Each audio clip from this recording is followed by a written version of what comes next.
गड ही आपली चालू कर ना धाकटी पंढरी आहे.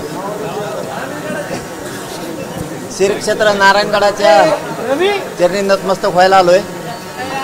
आपले सगळ्यांचे हे रवी गुरुवर्य महंत शिवाजी बाबाजी यांच्या चरणी नतमस्तक होण्यासाठी आलो. आज आनंद होतो खरंच की आपण गरिबाचे लेकरं मुंबईला गेलो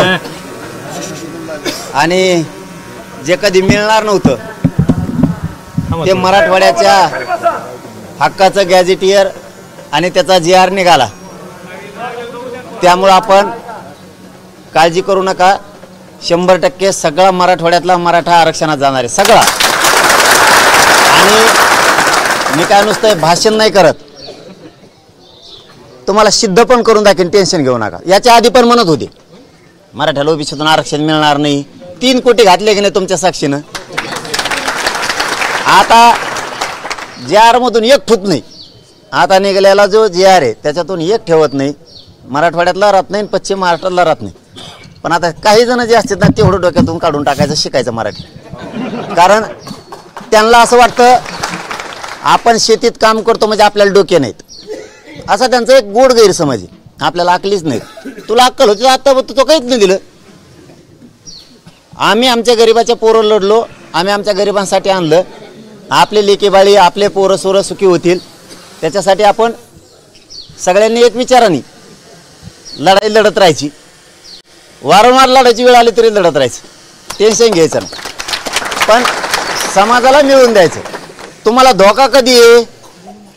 मी फुटलं रे थांबे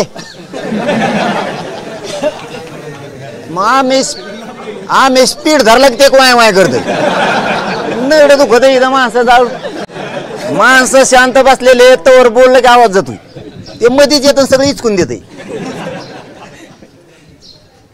आपण काही केलं, किती लढलो आपण, रक्त जाळलं, सगळा समाज एकत्र आला, म्हाताऱ्या माणसापासून आले, लेकरं बाळं बी आले, आपण ते वायाला नाही जाऊन दिलं. एवढं डोक्यात ठेवा फक्त. तुम्हाला धोका कधी आहे? मी फुटल्यावर. मग तुम्ही शंका घ्या. आपल्याला फसवलं तरी फसवणारं सरकार आहे. आपण आपल्याला नाही फसवत एकमेकाला. मला वाटलं असतं तर मागच कुटुंब मोठं केलं असतं. मग माझं समाज मोठा करायचा त्यासाठी झुंज सुरू आहे. आणि आपला रेकॉर्ड खरा होता